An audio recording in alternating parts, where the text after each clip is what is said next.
आपने हमारे चैनल को अभी तक सब्सक्राइब नहीं किया है तो सब्सक्राइब कर दीजिए। आज मैं आपको माँ की कृपा की कहानी सुना रही हूँ। बहुत समय प्राचीन काल की कहानी है। एक रानी थी, वो जो है नवरात्रि में माँ को भोग लगाती थी। भोग में वह आटे की लपसी बनाती और पूड़ी बनाती और काले चने बनाती और रोज़ माँ को मंदिर में भोग लगाने जाती, माँ की पूजा करती, माँ को जासून का फूल चढ़ाती और जो है माँ के भजन वगैरह गाती और हलवा और पूड़ी और काले चनों की सब्ज़ी बनाकर वह माँ के मंदिर में रोज़ ले जाती। नित्य 9 दुर्गों पर माँ की पूजा करती थी। लेकिन दुर्भाग्यवश उसके यहाँ कोई संतान नहीं थी। संतान न होने के कारण रानी बहुत दुखी रहती थी। जहाँ भी जाती तो सब लोग उसका निरादर करते थे।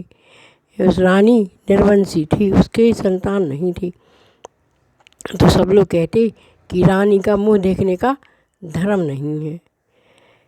कहते हैं कि औरत का वंश ना चले और आदमी की जेब खाली रहे तो दुनिया वाले तरह तरह की बातें करते हैं।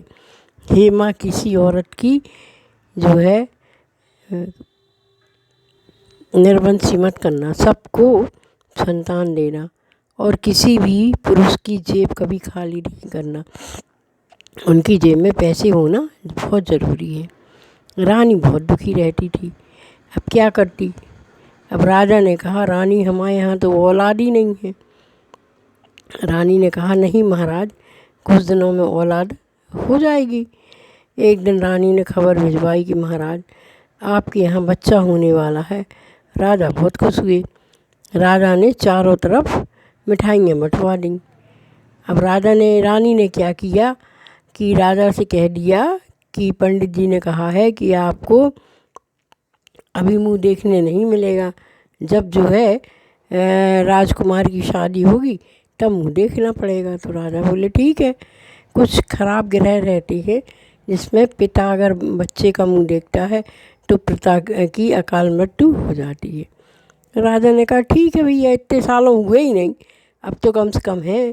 तो रानी ने क्या किया कि एक गलगलिया को पाल लिया और उसके पैरों में पायल बांध दी और हमेशा कहती कि महाराज देखो, हमारा राजकुमार चलने लगा है, हमारा राजकुमार नाच रहा है, हमारा राजकुमार खाना खा रहा है, हमारा राजकुमार पढ़ रहा है। वह गलगलिया पिंजरे में यहाँ से वहाँ दौड़ती और उसके पैरों की पायल बजती। तो राजा बहुत खुश रहने लगे। होते होते होते होते 13 वर्ष बीत गए। अब राजा ने कहा कि भाई रानी, अब हमारे बेटे को 14वें वर्ष में लग गया है, अब इसको जो है हम विवाह करेंगे। रानी ने कहा ठीक है, कर लो। विवाह की तारीख तय हो गई। उन्होंने कहा महाराज, हम देवी जी के इतने भक्त हैं तो हम अपने राजकुमार को देवी जी के मंदिर से ही डोली में बिठा लेंगे। उन्होंने कहा ठीक है। तो वो मंदिर में डोली लेके कहार पहुंच गए। रानी ने क्या किया, 9 दुर्गा के दिन थे, अच्छा हलवा बनाया और हलवा बनाकर और जो है उस हलवे का पुतला बना दिया, उसको अच्छा सजा दिया, कपड़े पहना दिए, तलवार दे दी, सब तैयार कर दिया, उसको बढ़िया मुकुट लगा दिया। अब ले गई वो रानी के मंदिर, रानी के यहाँ, और कहने लगी कि रानी माँ इसमें जान डाल दो, रानी माँ इसमें जान डाल दो, नहीं तो मैं अपनी आत्महत्या कर लूँगी। कटार लेके खड़ी हो गई।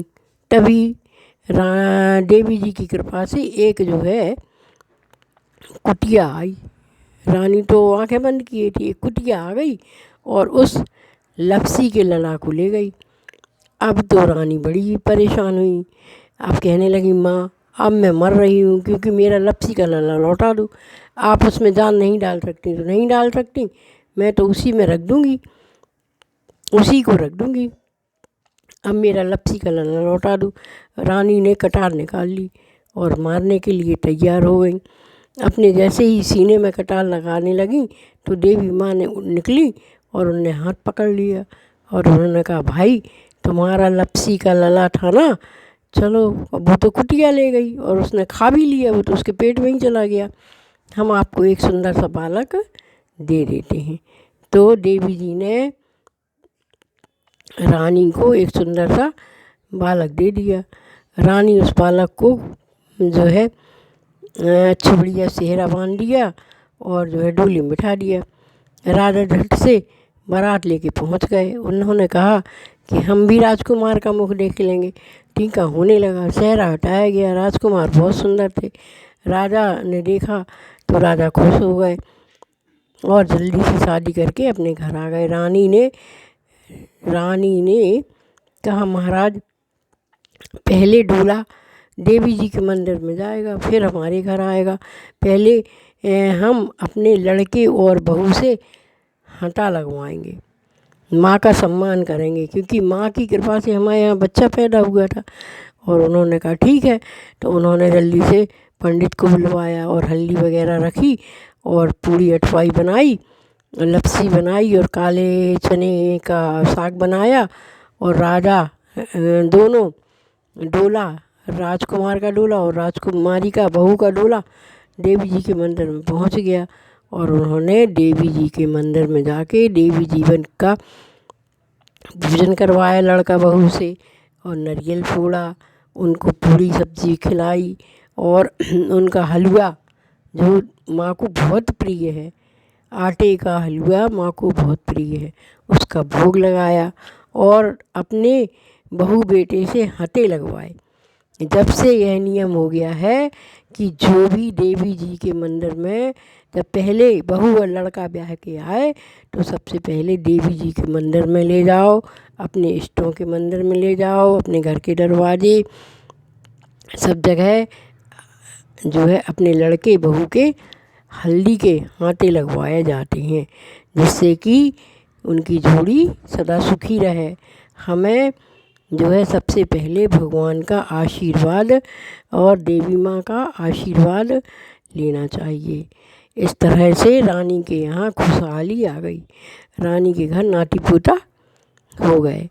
हमारा कहने का मतलब ये है कि हम अगर देवी माँ की सच्चे मन से पूजा करते हैं तो माँ हमारी हर मुरादों को पूरा करती हैं। कोई भी ऐसी मुराद नहीं है जो माँ पूरी ना करे। माँ तो अन्न धन पुत्र पौत्रादि देने वाली ही है, इसलिए 9 दुर्गा आ रही हैं। हमारा सभी से अनुरोध है कि सब माँ की 9 दिन विधि विधान से पूजा करें और उनको पूड़ी और हलवा का भोग लगाएं। हो सके तो काले चने की सब्जी का भी भोग लगाएं। माँ को काले चने की सब्जी बहुत प्रिय है। इस तरह से माँ की पूजा करना चाहिए और माँ की भजन भी करना चाहिए।